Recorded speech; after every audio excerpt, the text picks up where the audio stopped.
Nous allons parler culture dans ce journal avec cette visite des autorités de l'Académie des Beaux-Arts chez André Loufois, premier sculpteur et étudiant noir de cette institution universitaire. Une visite aux saveurs d'inspiration pour les jeunes. Il était également question de la remise du diplôme des bâtisseurs à l'occasion de 75 ans de l'Académie des Beaux-Arts. On a tracé le chemin. Je suis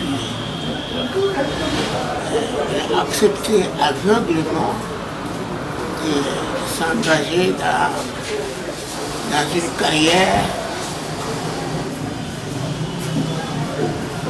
qui n'avait pas encore produit ses fruits. Toujours lucide, André Loufois Mawidi. En 95 ans, ses premiers diplômés noirs de l'Académie des Beaux-Arts reçoit la visite d'une délégation de son ancienne institution universitaire, conduite par l'actuel directeur général.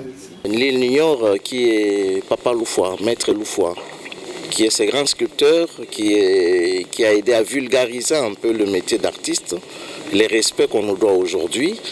Quelqu'un qui est, bon voilà, ça c'est un détail important que j'oubliais, qui est le premier diplômé de l'Académie des Beaux-Arts. Vous voyez que c'est une grande fierté pour nous, donc de voir que ce premier étudiant de l'Académie des Beaux-Arts, ce premier diplômé est encore en vie et que c'est quelqu'un qui est très lucide et auprès de qui nous pouvons encore prendre beaucoup de conseils. Et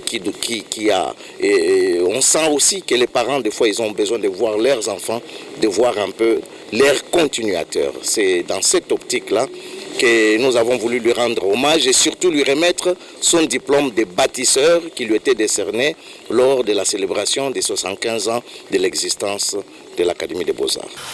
Un modèle dont les génies a inspiré plusieurs générations, les sculpteurs suscitent toujours de l'admiration auprès des jeunes. Il était là avant l'indépendance qu'il enseignait et nous l'avons eu comme enseignant avant l'indépendance et il est resté même après. Et donc c'est quelqu'un qui a fait beaucoup pour l'Académie des Beaux-Arts. Si moi aussi je suis devenu sculpteur, c'est un exemple. Il nous a donné un exemple. C'est comme ça que moi aussi je suis devenu sculpteur. Il a fait beaucoup. Peut-être beaucoup de gens ne savent pas. Beaucoup ne savent pas que c'est lui qui a réalisé les grands monuments des batteurs de tam-tam. C'est lui. Donc c'est un grand exemple et c'est vraiment une grande joie pour nous aujourd'hui de le voir. Il est encore vivant. Une visite, plutôt une manière pour la nouvelle génération de se ressourcer auprès de l'ancienne pour un futur radieux. Dieu vous accorde encore beaucoup.